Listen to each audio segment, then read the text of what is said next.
Olá, povo de Deus, sexta-feira da terceira semana do Tempo Comum, 28 de janeiro de 2022.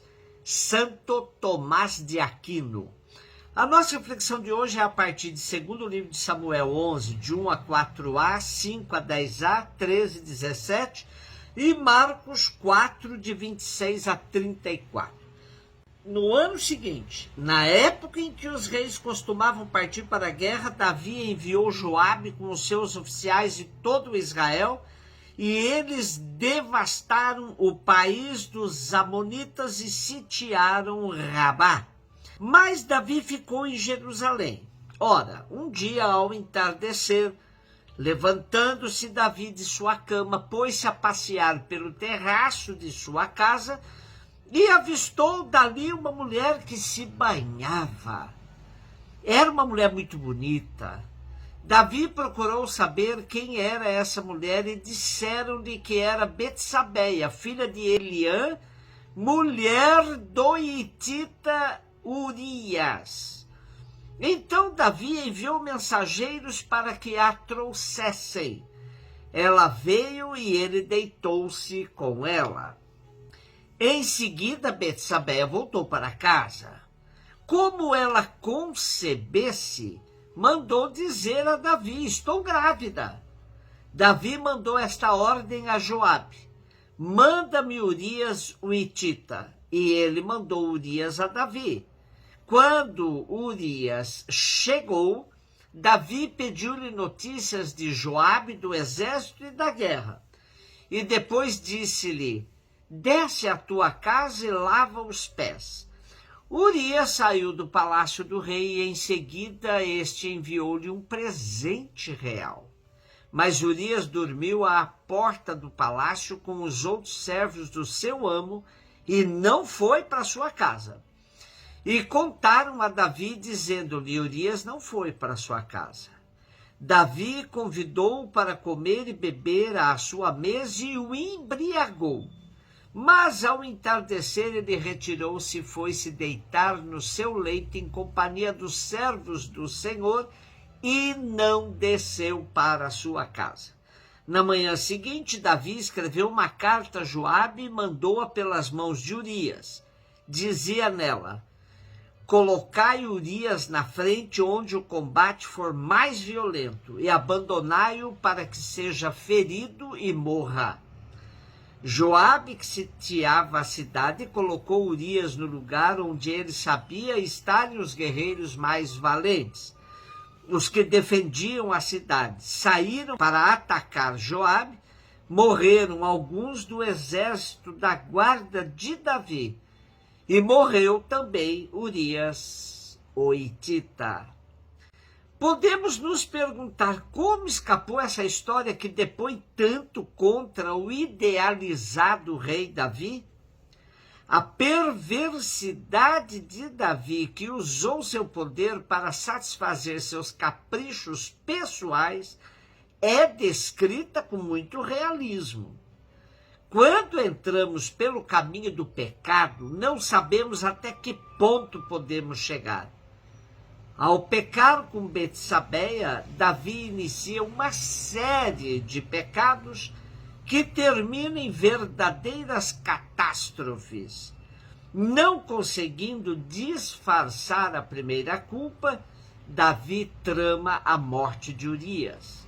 Mais tarde, seu filho estupra a própria irmã, provocando a fúria de outro irmão, Absalão, que o mata.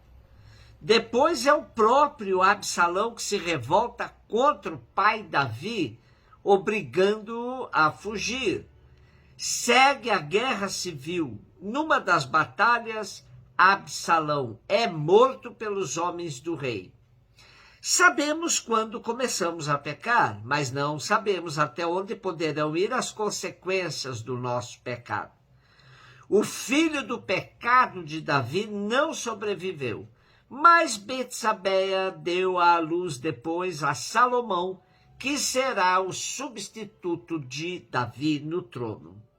Marcos 4, 26, 34, Jesus disse à multidão: o reino de Deus é como alguém que espalha a semente na terra. Ele vai dormir e acorda noite e dia e a semente vai germinando e crescendo. Mas ele não sabe como isso acontece. A terra por si mesma produz o fruto. Primeiro aparecem as folhas, depois vem a espiga e por fim os grãos que enchem a espiga. Quando as espigas estão maduras, o homem mete logo a foice porque o tempo da colheita chegou. E Jesus continuou: com que mais poderemos comparar o reino de Deus? Que parábola usaremos para representá-lo? O reino de Deus é como um grão de mostarda que, ao ser semeado na terra, é a menor de todas as sementes da terra. Quando é semeado, cresce, se torna maior do que todas as hortaliças e estende ramos tão grandes que os pássaros do céu podem abrigar-se à sua sombra. Jesus anunciava a palavra usando muitas parábolas como estas, conforme eles podiam compreender, e só lhes falava por meio de parábolas. Mas quando estava sozinho com os discípulos, explicava tudo. As parábolas de Jesus são profundamente catequéticas, pedagógicas. A primeira que temos hoje é de difícil compreensão para todos os que vivemos e nos movemos no reino da eficácia.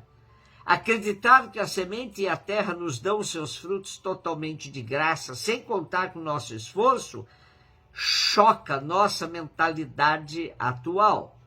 Vivemos em busca de resultados. Somos chamados a viver a vida como dom de Deus e não como fruto de nossa labuta. Jesus quer ajudar os seus discípulos a perceberem que o reino de Deus é iniciativa de Deus, que nos dá a alegria de dele participarmos não pela mentalidade meritocrática, mas como absoluta atitude gratuita de Deus. Dizer na sociedade capitalista que nem tudo se resume ao trabalho é uma verdadeira blasfêmia. Como nos diz o teólogo Pagola, todos nós precisamos hoje aprender a viver de maneira mais aberta e acolhedora, em atitude mais contemplativa e agradecida. Ele nos lembra que alguém já disse que há problemas que não se resolvem na base do esforço, mas que se dissolvem quando sabemos acolher a graça de Deus que há em nós.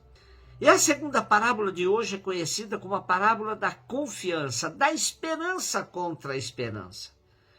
Quando menos se espera, aquilo que nos parece insignificante se impõe pela sua própria força. A semente tem uma vida dentro dela que explode no tempo certo, superando todas as expectativas. Assim é com o reino de Deus. Por isso, as comunidades não devem desanimar, pois ainda que o reino não se imponha como algo grandioso e poderoso, sua força está exatamente em sua pequenez, que pode até passar desapercebido. Sejamos semeadores de nova humanidade, ainda que riam de nós aqueles que vivem atrás de ostentação e grandezas. Hoje celebramos a vida de um santo que muito marcou a história da Igreja, Santo Tomás de Aquino, italiano que viveu cerca de 50 anos, falecido em 1274. Exerceu fortíssima influência na filosofia e teologia católicas. Foi frade dominicano e considerado doutor da Igreja. É apresentado como modelo de todos os que valorizam a razão e a ciência. Estudioso sério, contribuiu com muitas áreas do saber. Soube aproveitar da filosofia de Aristóteles, que era um pagão condenado pela Igreja. Não se importou com as críticas que faziam ao filósofo grego e desenvolveu seu pensamento de forma a se tornar um pensamento oficial da Igreja. O Papa João Paulo II, na sua carta encíclica Fides et Ratio, Fé e Razão, apresentou uma vez mais Santo Tomás como autêntico modelo para quantos buscam a verdade. Diz mais, de fato, na reflexão de Santo Tomás, a exigência da razão e a força da fé encontram a síntese mais elevada que o pensamento jamais alcançou, enquanto soube defender a novidade radical trazida pela revelação, sem nunca humilhar o caminho próprio da razão. Um beijo no seu coração.